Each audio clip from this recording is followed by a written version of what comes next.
A happy day for Cannes too, Andrea. It's a pleasure to welcome you to the press conference for Bird in competition in the 2024 Cannes Film Festival. We're delighted to have so many of the film's creators with us. I'll introduce them, starting with Lucy Pardee. Is she here? There. I'm sorry, I got the order wrong. Lucy, I'm so sorry. Lucy's the casting director. She worked on one of my favorite films of previous years, After Sun. She's worked on all of Andrea Arnold's recent films since American Honey, except for Cows. Yeah. And she worked as well with Jonathan Glazer on his Cannes entry, Zone of Interest. Good. The casting director, Lucy.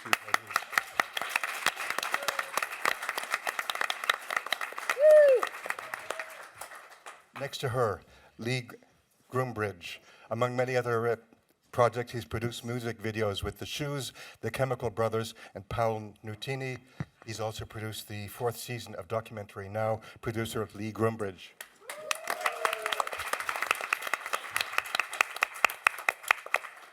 At the end of the table, another producer, Teresa Ross, produced last year's The Iron Claw, Zone of Interest, which won the Grand Prix here and went on to take 2 Oscars. Peter Jackson's They Shall Not Grow Old, Macbeth, which screened in Cannes in 2015, 12 Years a Slave, and Andrea Arnold's Wuthering Heights. Producer Teresa Ross.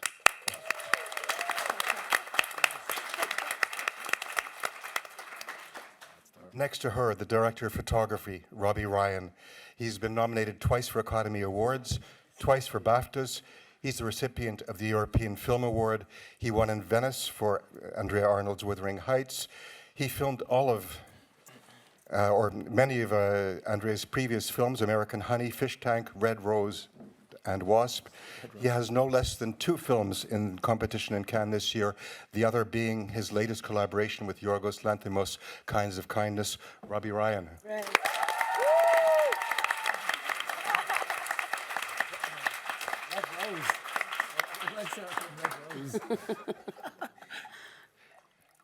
Franz Rogowski was first in Cannes in 2017 with Michael Haneke's Happy End. He starred in Christian Petzold's Transit, and he most recently walked the red carpet here in Great Freedom in 2021 as the titular character Bird, Franz Rogowski.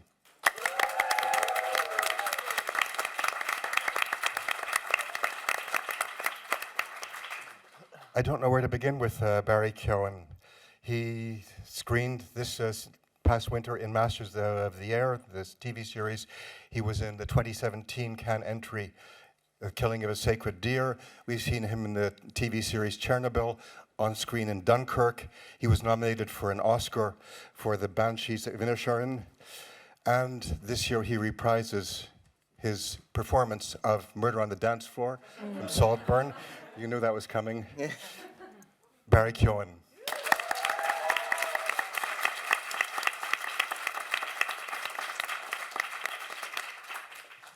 Andrea Arnold won the Cannes Prix de Jury 3 times, which must be a record. In 26 for Red Road, 29 for Fish Tank, and 2016 for American Honey. She was on the jury at Cannes in 2012, and she was last year with her documentary Cow. This year, she's here to accept the Carlos d'Or Prize for the ensemble of her work. Oscar-winning director and scriptwriter Andrea Arnold.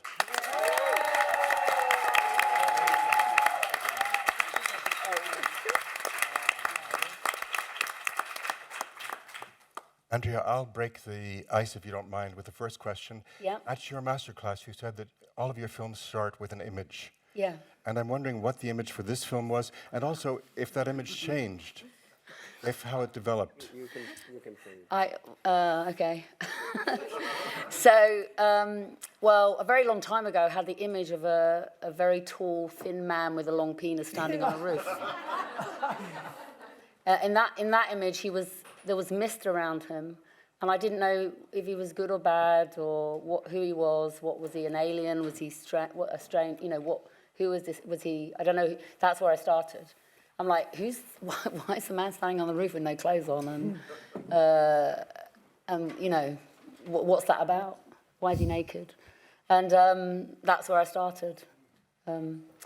And this is what I came up with as a result of that image. I mean, that's the truth, you know. So I go on this long journey of trying to figure out what that image means. And for ages, I didn't know, is he good or bad, or is he like both? Or, you know, is he masculine? Is it really, you know, what is that? Like, what is that about? So that was... I usually don't like to tell my images, actually, because I want everyone to guess what it might have been, and I've just gone and ruined it all by telling you. I'm like, guess the image I started with on my film, but I've told you now. I'm tired. There are a number of questions, so I'll open up on the right. Hi there, I'm Philip Altman from The Guardian.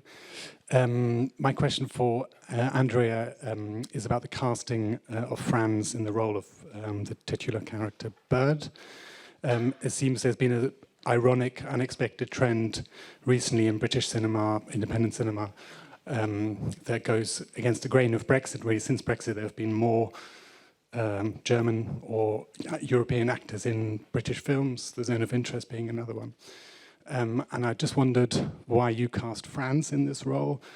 Did you just like him as an actor, or did it have to be a non-British actor who was in that role? And a quick question for Franz afterwards is just your impressions of the British seaside life, which isn't quite, you know, what people outside Britain may know from Downton Abbey. You had a real education, actually. The seaside. Do you remember the seaside? You do, probably. Yeah, I do. We spent a lot of time in Gravesend, and that was lovely. I lived on a campsite, met a lot of interesting people there, and it's extraordinary to see the differences between London and Gravesend, and it's, you know, within 1 hour driving distance, you see the whole range of British beauty. Yeah. I didn't, when we were casting, I mean, maybe Lucy, you can remember, weren't really thinking about nationality or anything. I just love Franz as an actor. And I can't exactly remember, but it seems like a long time ago now, doesn't it, that we started. Well, I just remember... Lucy is the casting director. I just remember that when you met, Franz was filming in Switzerland. Yeah. And you went and met at a climbing centre in Switzerland. And you were so taken with his energy. Yeah. And you phoned me up and were like, he's going to be completely amazing in this. Yeah. All right. He's an amazing man. And I just loved him when I met him. And he had a beautiful energy. Yeah. And I partly, when I'm working as well, I sort of go with my gut instinct about things, because I think that's, in a way, all you can trust. I don't try and make intellectual decisions. It's more about a feeling of somebody. And also, when you cast somebody, that also informs where you go from there. So when you cast someone, it sort of changes as well, because I'm not trying to fit people into something, you know, I've got sort of ideas I want to explore, but I'm not trying to make everyone fit something. I think, I love this person, and they'll bring something different to it, and I like what the energy that the person you cast brings. So I'll work with it. I let who I gather inform how we work and how it goes forward. So it's kind of like that. It's not like I'm trying to make everyone fit a sort of jigsaw puzzle that I've got that everyone needs to slot into place. I kind of like gathering. It's like you're on the beach collecting nice shells and things, and you collect all these things. You collect lovely people and things around you, and you put it all together, you know, and it's sort of something that becomes very organic. I mean, that's me, I guess. Thank you. Question on the left.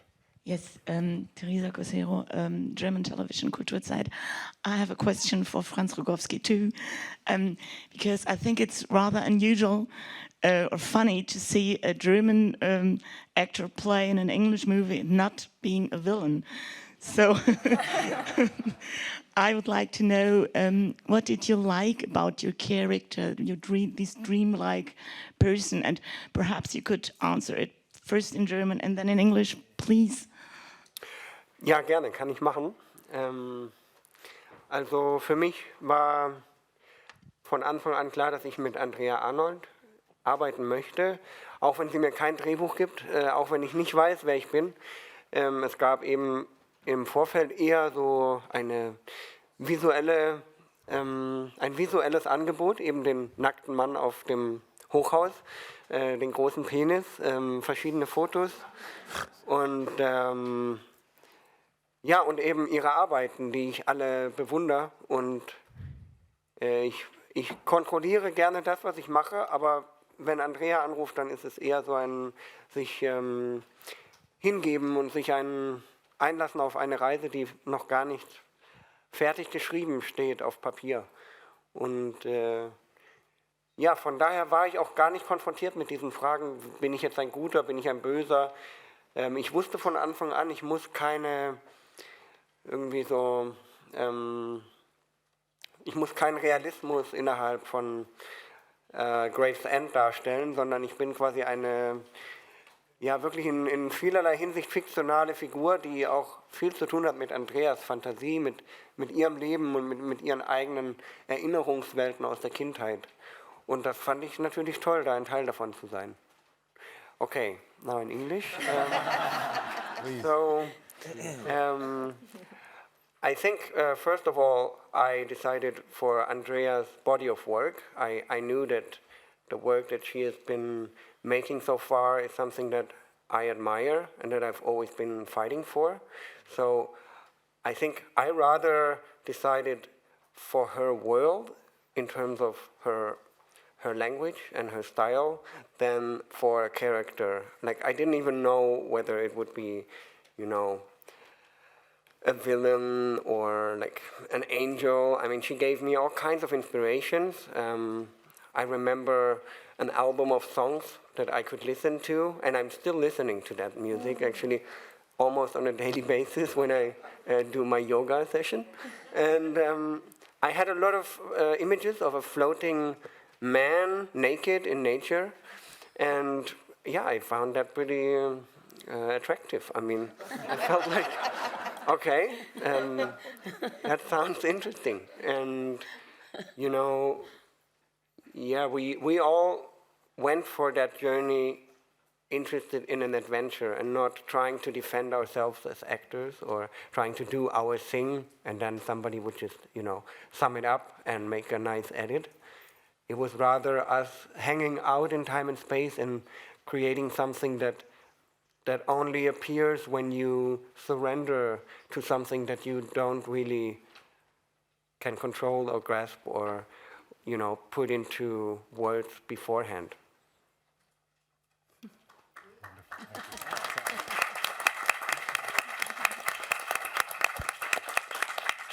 Right. Hi, Donald Clark from the Irish Times. Well done, boys and girls. Wonderful film. Question for Barry. You won't be surprised to hear. Hello, Robbie as well, obviously. Tremendous performance, Barry. That I've always been impressed in Andrea's films how she creates. She's very generous in how she creates her communities. She's generous to every character, wherever position they may be in. I wonder if you saw anything of your own community you grew up in Summerhill, in the world that she created here, and you could also, answering that, maybe touch on why you chose this particular film, because I imagine the last year the offers have come in like madness. Yeah, lots of offers, lots and lots.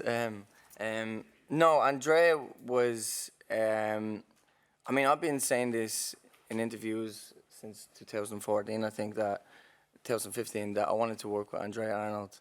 I've been saying it over and over again, and then the opportunity came. I'm not even missing. And you know, again, I wasn't given a script. I wasn't given anything like that. And it just shows the confidence I have in her and the belief and, you know, the love that I'll do anything that she makes. You know, I'd sign on to anything because I know that I'm going to be fully immersed. You know, and to be surrounded by non-actors, I think gets a better performance from you. Like, I'm being selfish there, but, you know, also kind of, it brings me on a journey and it makes me kind of reach deeper. And as an artist, I want to go to places that I've not, you know, that I don't have preempted or rehearsed or, so it's just a no-brainer for me. But in terms of growing up in Summerhill, yeah, there's a lot of similarities in the working class, and you know, I've seen a lot of you know, a lot of traits in Bug that reminds me of lads I know at home, and just kind of, you know, yeah, there's a lot of similarities that I could pull from. Just a pure chancer, pure charmer. But yeah. Thank you. On the left, Madame. Ulrike Koltermann, AFP, Nachrichtenagentur. I got a question for Franz, and also I would like him to answer in German, if it's okay. And sorry, it's a very German question. You and Diane Kruger, you're the only German actors in competition this year, and none of you is in a German film. The last German film was Toni Erdmann, the last 100% German film. Do you have an explanation why there are so few German films making it to Cannes? And on a personal note, why do you choose to act more and more in international films? Thank you. Ich habe gar nicht so bewusst mich dafür entschieden, nicht in Deutschland zu arbeiten. Ich fände es eigentlich sehr schön, wenn ich mal... Franz, I'm sorry, I'm going to interrupt you. Would you mind speaking in English? Just to keep things shorter. Okay. Okay? Ja? Alles klar. Gut. Ich mache mal auf Englisch, ja? So it's not really a conscious decision I made to work internationally. It's hard to find interesting pieces, interesting writing, or in general an interesting mind that that works with other things than just a copy of reality.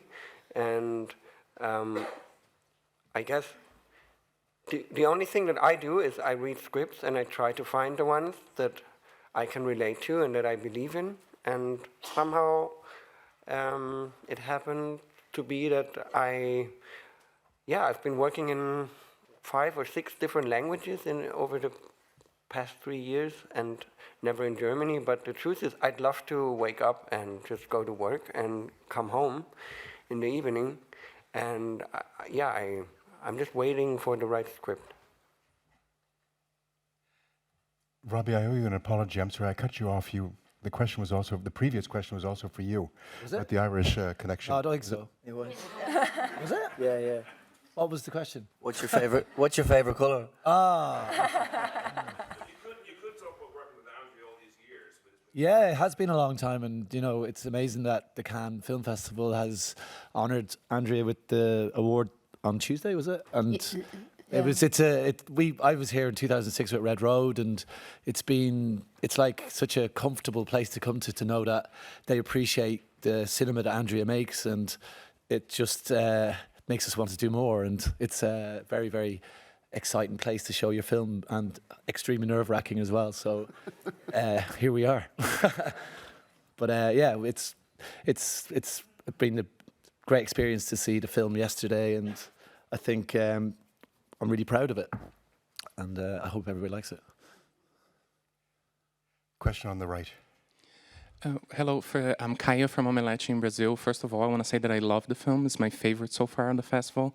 But my question is for Barry. Dancing has been a recurring theme in your career recently, right? So I wonder if music is something that inspires you when you're building your characters, and how do you feel expressing yourself through dance in front of the camera?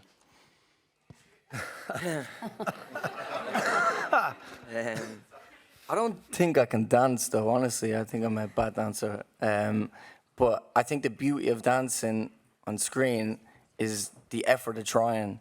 Seeing someone try to dance is very attractive and, intriguing for me. But, music plays a big part in everything I do. And, I know Andrea is big on music as well. And when you go and you kind of immerse yourself in the character, you want to surround yourself with with a playlist, or there's been some characters that I've played that don't listen to music, weirdly. It's a big part of developing the character, and just keeps stuff going. Do you know what I'm saying? Yeah.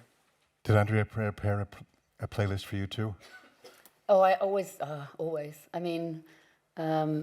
Music's massively important in my life in general, and I play lots of music on set as well. Like, we have a lot of music. We play music in between. We had a speaker. Yeah, we had a speaker. I carry a speaker. Even when I do TV, I have a big speaker. The sound team always get me a big speaker, and I DJ through the day because it keeps everyone happy. Actually, it sort of creates, and you can use the music to create a sort of atmosphere as well. You can sort of get people in the mood, you know, for a scene by playing the right kind of music. So I find it massively important, and I always do like a playlist for each film. When I'm writing, I have a playlist, and I gave it to Franz, and the playlist, and I use it to get myself in the mood for writing. So it gives me the flavour of the thing I'm writing and the emotion of it. I think you gave me a playlist, but I hadn't got Spotify at that time. So yeah.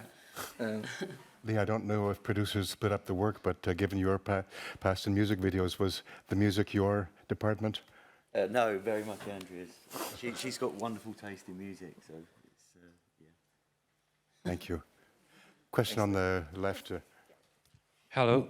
I would like to start with a quick introduction. Well, I'm really happy that I've been here when Franz Rogowski was introduced in Cannes in 2017 in this room. So I'm really glad that you came up here. It's a very, very impressive career so far. But my question is for Andrea Arnold. Well, I think it's a humanistic masterpiece, and I also think it's the best film you have directed so far. My question is about the stylistics, let's say the stylistics of the film, because the correlation between the lyrical, correlation between the realistic and gritty parts, gritty scenes, are very, very organic with the lyrical and the sensitive flashbacks and scenes like that. So how did you connect, and how did you make these two qualities very, very coherent and very, very organic? Thank you. So you mean how did I develop that kind of style, do you think? Is that what you're asking? I mean, it's interesting because I sort of deviated away from what I normally do in this film, which was interesting for me because normally when we set off to make a film, I mean, I'm always asked about how I work with Robbie, and I've started saying, well, Robbie and I know each other so well, we don't even speak anymore. Like when we're working, he just knows. Like I say, did you? And he go, got it. You know, he knows me so well, and he knows what I'd be looking for, and he knows the kind of things, you know, that I'd be wanting. And he knows me so well that we don't even have a language anymore. They say, oh, how did you work on the film together? I went, well, we don't really at all. You know, I mean, we do tests and then we talk about it then, don't we? Yeah, we do. But when we get going, we've got this. And actually, this was an interesting film because we shot chronologically, which is something I always do as well. Because I do think the film is sort of like an adventure, and that you don't really know where you're going. On some level, you have to let go and let yourself, you know, give yourself over to that adventure. And I sort of trust in that, even though it's nerve-wracking as well, because lots of things, we had quite a lot of challenges on this film, and it was interesting I had to let go on a big level, actually. So I was open to sort of doing things differently because it was telling me things that needed me to work in a different way. So the film sort of was telling me things, and I was having to respond in a certain way. And things like the flashbacks were a way of, it was sort of like a bit like trying to find an internal sort of language as well as just relying on just faces and things. So it was sort of a way of exploring another level. And it just naturally started happening. So that was more in the edit, though. That wasn't an intention in the script. That happened more in the edit. So that became a language that we discovered during the edit. But I found on this film more than any others that I just had to let it speak to me, and I had to respond rather than kind of push it around too much. I was just sort of waiting to see what would happen, because there was a lot of unknowns. Does that answer your question? Yeah. On the right. Hi, I'm Stephanie Tetchy from the Daily Mail. Congratulations on the movie. I really enjoyed watching it yesterday. This is a question for Barry. You see your character has a complex relationship with his children. How did you draw from your own experiences as a new father to bring this role to life? And do you think Blair will be happy with your rendition of It Could Really Happen? Sorry, what's the last bit? Do you think Blair will be happy with your version of It Could Really Happen? Oh, yes. The universe. Oh, yeah, of course. But going back to the first part of that, how does it relate? You know, I mean, just being a father is quite, it's foreign to me. It's new to me. Yeah, there's, you know, I'm young. There's a lot of relation there. I don't know how I can really answer that, but yeah, I don't know. Yeah. I'm going to intervene, and I'd ask the camera if we could have the two people in the front row in the middle. We have two of the actors in the film with us. We have in the role of Hunter, Jason Edward Buda.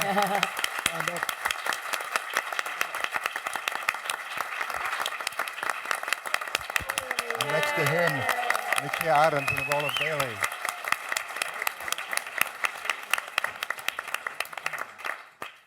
Tessa, that's a way of entering a question for you.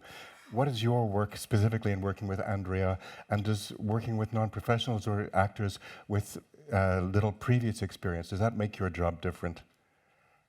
Well, actually, my job is actually very easy. I just have to love Andrea, which I do. Oh, sorry, I'll say that again. I just have to love Andrea and support her.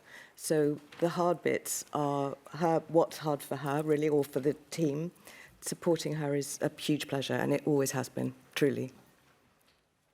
Thank you. Next question on the left. Hello, yes, from Spoiler Time in Mexico. Andrea, going back to your masterclass, you mentioned that dialogue is very important to you, and that actually your favorite line in this movie is "No one's no one," which I have to admit I spent the entire movie waiting for it, and it was beautifully delivered. And I would like to ask you to expand on that maybe, and also Barry and Franz. There's been some recent comments about some very big filmmakers that we all respect that they don't like dialogue and that they think it almost interrupts the film. So I would like to ask you your point of view as a director and as actors on dialogue, and if you like roles that have more dialogue, less, and why is it important? Thank you. I mean, for me, dialogue, as soon as you start speaking, you know, it's kind of self-explanatory and you're kind of on a defense. So if you can say it without vocalizing it, you know, embody it, you know, physically, I think, you know, that's more powerful. But yeah, I mean, dialogue is it's a tricky one. Yeah. I mean, I personally, when I'm writing, I think the dialogue is there, but it's not what you're trying. It's not what you're trying to say. What you're trying to say is in the actions of what is happening on screen, the images. So for me, the dialogue's just one. It's like a layer, but it's not actually what you're trying to achieve. For me, it's more what is going on in the scene and the action and the sort of images that tell you what is happening. For me, that's cinema, I guess. So, you know, I mean, the worlds I portray, people talk a lot. There's a lot of dialogue, so it feels like a natural thing to me, but I don't think it's not the most important thing. It's like a layer. It's really what's, you know, the visuals that are kind of telling the story.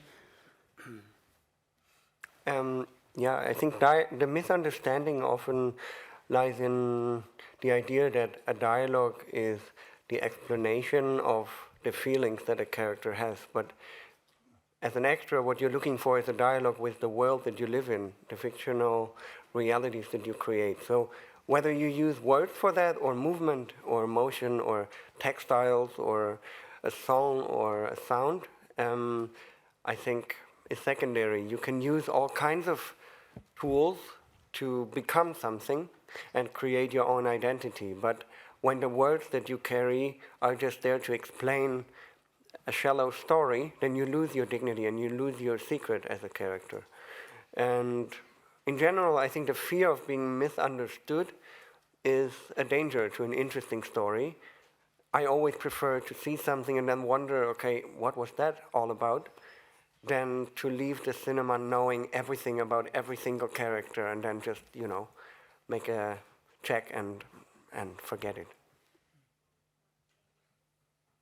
Robbie, you've been nodding a lot during that discussion. Do you have I'm sorry, I can't sit still. It's a real problem. But are we allowed to talk about silent takes? Is that something you want to talk about? Silent takes? Oh, yeah, we can talk about that. Yeah. Basically, when we're filming, what I love doing with Andrea, we've been doing it for a few films now. We've done it since Fish Tank. It's like when you're just kind of because we filmed the scene a few times, we said, well, why don't we do a silent take where you have to act it without saying a dialogue? And I think that's a really interesting thing for actors to kind of adapt to. And I think it's a good challenge for, you know, trying to emote it in a different way. And it's great for editing. So it's a really good technique, and we've enjoyed doing it. Yeah, I just sometimes feel like I take the dialogue away and say, let's just do the scene without any dialogue. And different things, you get different things from that. And it's a very interesting thing to do. And then sometimes the dialogue comes, but when it comes, it's like, it really needs to come. So, and I always say, like, if you need to say a lot, you know, say something, then do. But we do it without any words. And yeah, I've been doing that for quite a long time, and it's a really nice thing to do. It takes the sort of pressure off somehow. Yeah. Yeah. How did it, I mean, we did that, didn't we? How did it feel? Is it good to do that? It feels great. I mean, I agree that most of the times you don't need the words if you can embody something. And it takes pressure off your shoulders. And yeah, there's always a lot of pressure when you come on set and you don't really know how it's going to work. And then you're facing a giant, a gentle giant, but you know, a person that you've been idolizing your whole life. Barry, speaking of the non-verbal, tell us about the tattoos. How much work did that involve, having them put on? And How long was that? Well, it was... Yeah, I was. Your favourite thing, was it? No, you know, and I've got ADHD, so sitting still, like, I mean, Robbie thinks Yeah, it's a you hard can day. imagine I mean, putting those I'm like tattoos on. really trying to stay still. But you know, at least done a great job, and the makeup team were amazing, and just made it comfy. And but yeah, it was yeah. You know what I mean? I kind of considered getting a tattoo after it. Not like a scorpion or anything like that. It's more like a little question mark. Or something. lovely. Question on the right. Hi, Margot Costa from Cineverse. Congratulations for this great movie. A question for Andrea and Lucy. It's not the first time that you're working with really young actors, and I wanted to know, what is your approach with them? How do you include them in such a chaotic and brutal environment? Thank you. What was the last bit you said? How do you include them in such a chaotic and painful environment? Yeah. Thank you. Sorry for my French. Why don't you... I'll let Lucy talk a bit, because I've been talking a lot. The casting process involves meeting lots and lots and lots and lots and lots and lots of people. We centre play into what we do. We bring people in with their friends when we first meet them, or their siblings. We get to know them as people. We do the thing, Andrea's really good at following people's energies. So with the three little siblings that you see in the film, they're actually siblings. And on the day that they came in to meet Andrea, we were by the side of a river. Yeah. And we just ran the camera on them and said, what can you see out the window? And it was like, swan! And then they just talked and bubbled off of each other. And just ran around. And I thought, that it's going to be crazy, but I love them. Yeah. So... And in terms of protecting them from the content, Andrea has always protected her cast, irrespective of age. But of course there are rules and protections that are in place, but Andrea just does that instinctively. So everyone was held and everybody was looked after. Yeah, okay, but I have to add something. I mean, every child had its own agent, its own supervisor, its own like intimacy coordinator. Like, it was madness. Like, we had like 20 to 30, I don't know, guards on set. And it's true that Andrea is very careful and tasteful and respectful. So it would have been great sometimes to just feel a bit more trust. But I think that's a cultural thing. We are so scared nowadays to expose our kids to maybe, you know, a swear word, which is ridiculous because we allow them to use social media, YouTube for hours every day. And it feels a bit off balance right now. Jason, when he came to do ADR, you came with a chaperone, didn't you?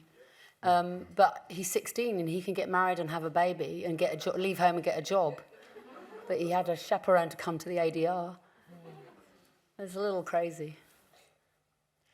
We could go on for hours. I'm sorry we can't. Thank you so much for the film. Thank you so much for talking with us. Thank you.